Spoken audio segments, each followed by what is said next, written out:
ए छोटे भगत, बड़ी कृपा है श्री जी की। लाओ एक माला इसे पहला।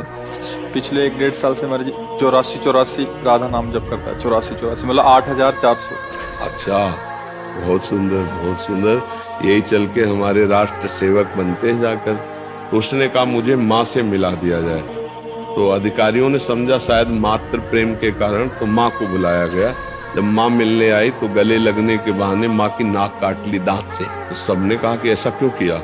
तो धन्य हो माता पिता जो अपने बच्चों को सच्ची शिक्षा देते। अब जैसे ये नाम जप कर रहा है, सत्संग में आया, ये कुछ समझे ना समझे, पर ये संस्कार इसके अंदर जो है, वो अगर गृहस्थ भी रहेगा तो एक बहुत अच्छा गृहस्थ रहेगा। स्वास्थ्य यार, इतने लोगों में तुम ही तो जो पूछ लिए। बढ़िया है, डायलिसिस होता रहता है। आज डायलिसिस होगा। देखो आज कुछ सूजन आ गई होगी चेहरे पे, आ गई ना, क्योंकि 2 दिन हो गए, शनिवार रविवार, हफ्ते में 3 बार होता है।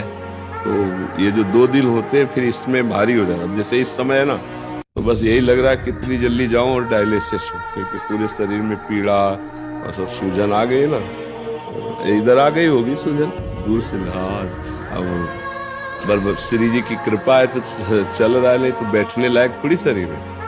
अब जैसे बैठे तो आग जैसा दर्द होता है किडनी में, क्योंकि उसमें तभी तो डॉक्टर कहते हैं आराम से मुद्रा में रहो। और यहाँ रात्रि के 1 बजे से चल रहा है आराम नाम के साथ। किडनी भी परेशान है कि गलत जगह हम फेल हो गई है क्योंकि उसके फेल होने में जो उसको आराम चाहिए वो थोड़ी मिलती है हमारे। जब तक श्वास है और हिम्मत है तब तक कदम आगे बढ़ते रहेंगे।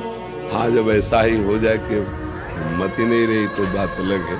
तो बड़ी कृपा है ए छोटे भगत, बड़ी कृपा है श्री जी की। लाओ एक माला इसे पहला।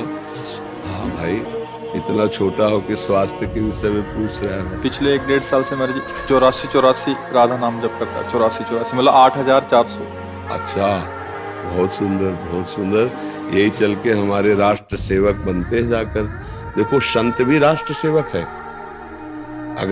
अगर सच्चाई से कोई साधुता में चलता है ना तो लाखों का कल्याण कर देता है। तो राष्ट्र सेवा बन गई कि नहीं बन गई। हाँ, अगर राष्ट्र सेवा ना हुई, अपना केवल कल्याण हो गया तो हम उसे खास बात नहीं समझते। अपना तो सब पेट भर रहे, चाहे मोक्ष का हो चाहे कल्याण का हो, अपने लिए तो सब। लेकिन अपना पेट भर के जो औरों का पेट भरते हैं, विशेष कमाई उनकी मानी जाती है। ऐसे साधुता में है, अपना कल्याण करके और फिर जगत कल्याण करते हैं। तो धन्य है वो संत जन जिनके द्वारा जगत का मंगल होता है, जगत का कल। तो जैसे बच्चा है, अब हम लोगों में साधुता कैसे आई।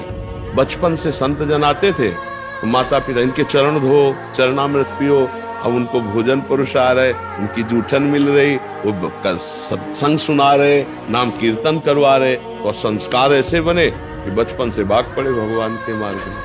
अगर संस्कार गलत दिए जाते तो गलत संस्कार आ जाते। एक बार एक सुल्ताना डाकू का नाटक देखा था गांव में। नाटक नोटंकी नहीं जैसे होते, तो गांव में किसी को उत्सव होता तो नाटक आया था सुल्ताना डाकू को, उसका अभिनय किया गया था।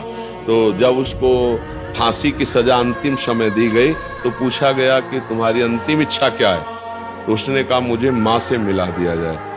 तो अधिकारियों ने समझा शायद मातृ प्रेम के कारण, तो माँ को बुलाया गया। जब माँ मिलने आई तो गले लगने के बहाने माँ की नाक काट ली दांत से। तो सबने कहा कि ऐसा क्यों किया। तो बोले मेरी फांसी लगने का कारण मेरी माँ है। एक बार जब मैं स्कूल से पेंसिल चुरा के लाया तो माँ ने कहा बहुत अच्छा बेटा, लिखने के काम में आएगी। बस मैंने समझा कि अच्छा काम है, तब से चोरी करता करता मैं इतना बड़ा डाकू बना और उसका परिणाम हुआ कि आज मैं फांसी की सजा में। अगर पहली पेंसिल में थप्पड़ मार देती और कहती गलत काम है आज के बाद कभी ना करना, तो मैं सुल्ताना डाकू न बनता और मुझे आज फांसी न मिलती। तो धन्य हो माता पिता जो अपने बच्चों को सच्ची शिक्षा देते। अब जैसे नाम जप कर रहा है, सत्संग में आया, ये कुछ समझे ना समझे, पर ये संस्कार इसके अंदर जो है, वो अगर गृहस्थ भी रहेगा तो एक बहुत अच्छा गृहस्थ रहेगा। अगर विरक्त हुआ तो भगवान का भक्त, विशेष जगत मंगल करने वाला। मम भक्ति युक्तो भुवनम पुनातु। जैसे एक दीपक से जल जाए और 1 करोड़ दीपक जला दे तो पहले वाले दीपक में क्या अंतर पड़ जाएगा, क्या कुछ नहीं। ऐसे ये जो भगवत प्राप्त भक्त है, लाखों को भगवत प्राप्ति करा दे तो उसमें कोई फर्क थोड़ी पड़ जाता, कोई कमी थोड़ी हो जाती।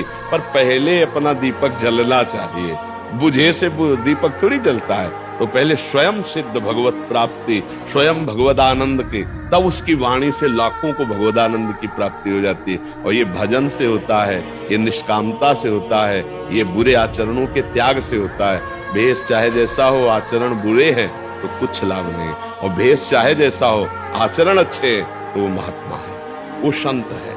भले वो पैंट शर्ट में हो सकता है, वो धोती कुर्ता में भी हो सकता है, ऐसे ही पापी किसी भी वेश में हो सकता है। काल नेमी ने भी तो साधु का वेश धारण किया था।